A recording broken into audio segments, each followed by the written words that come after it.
Hi, I'm Kieran and welcome to the Kieran Dawn channel on YouTube.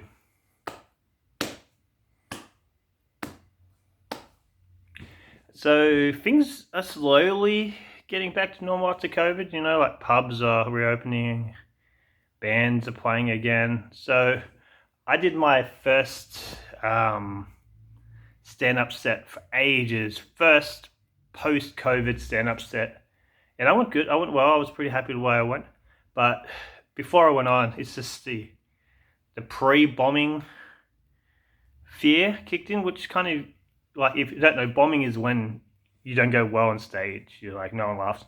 But anyway, the fear of bombing, which I forgot about on my time off, and I didn't bomb. I went well, but it kind of brought back memories of the worst bomb I've ever done. And it was at Oz Comic Con. The Oz Comic Con's like Comic Con but Australian, so they put Oz in front of it.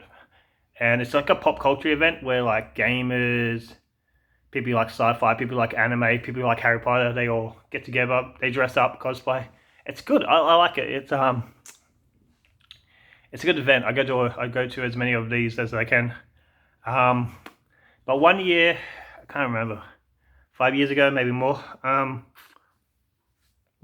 One year I wasn't getting much gigs. No one was really booking me, and it was nothing personal. It was just promoters weren't using me, probably because, like, most likely because my networking skills sucks, and more importantly, there was probably better comedians out there. So not holding any grudges, not me complaining, but I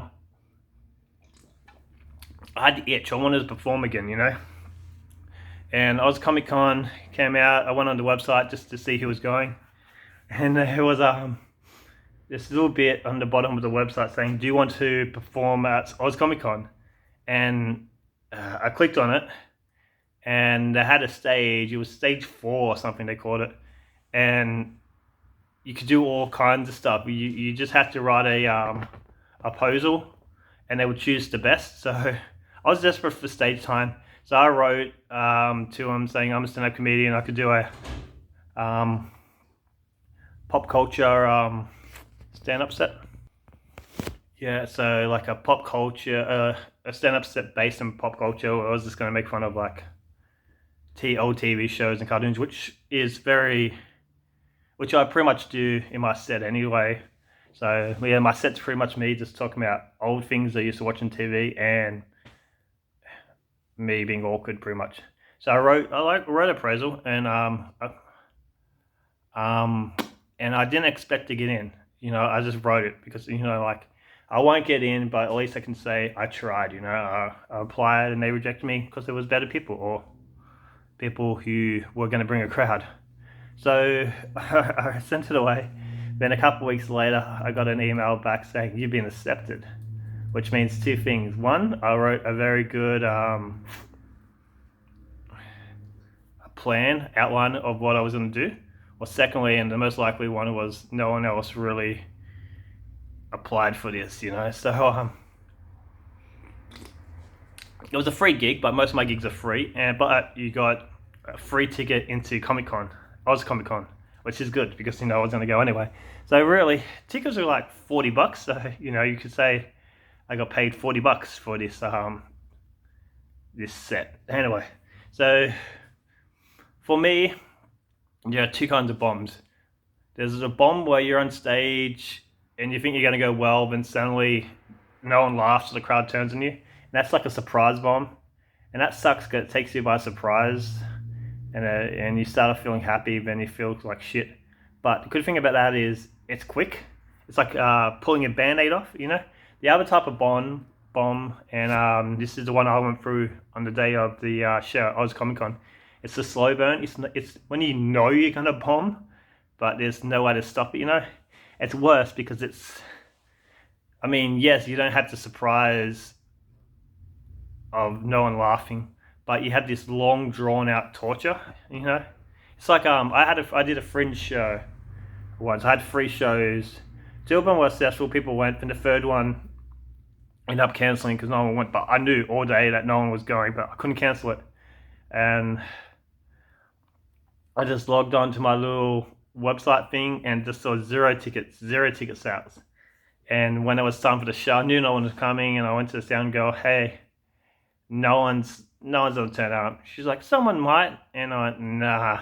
She's like, "Oh, we'll just wait around and see what happens." And after 10 minutes, she comes in and is like, "Yeah, no one's coming. Do you want to just go home?" And I went, "Yeah, all right." And then I went home.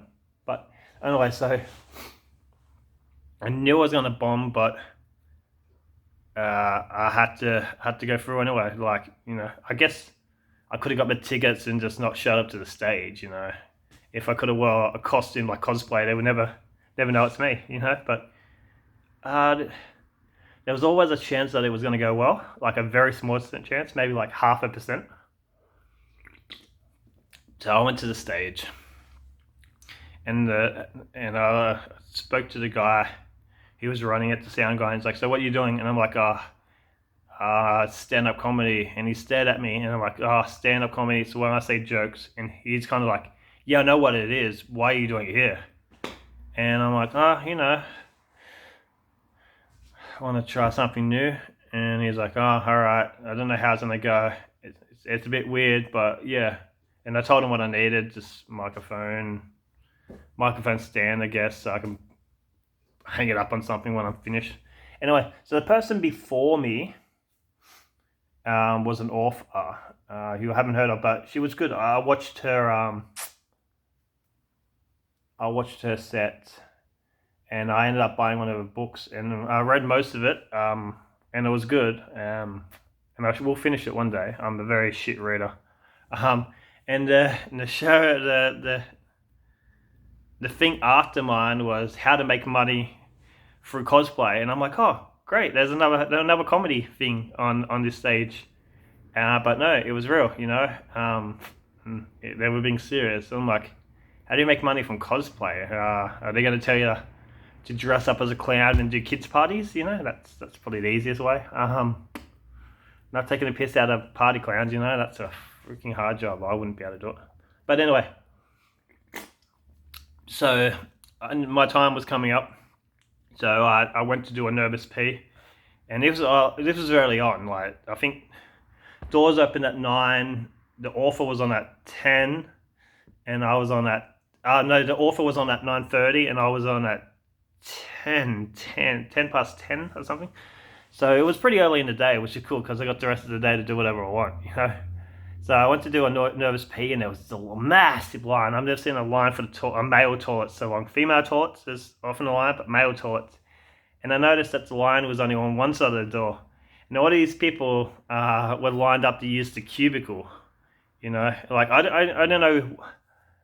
I'm guessing some of them need pee. I don't know why so many people need to go to the toilet early on. Maybe they ate a pretty bad breakfast burrito, or they drank 2 liters of soft drink on the train to get there. By the looks of some of these people, they probably did drink that much, probably Mountain Dew. But they were all like, I think they were all just shy they needed to pee in the cubicle because the trough was empty. It was perfect. But it's like, what, they're paranoid about them peeing, and they got a small dick, and out of nowhere this hot girl comes out and goes, "Oh, ew, I wasn't hooked up with you, but your dick is tiny." No, I don't even know if girls talk like that. I don't think girls talk like that, but these guys don't probably interact with girls that much. Anyway, so I walked up onto the queue. I don't have a massive dick, but I don't have a small dick, but I have a normal sized dick. That's what I'm saying.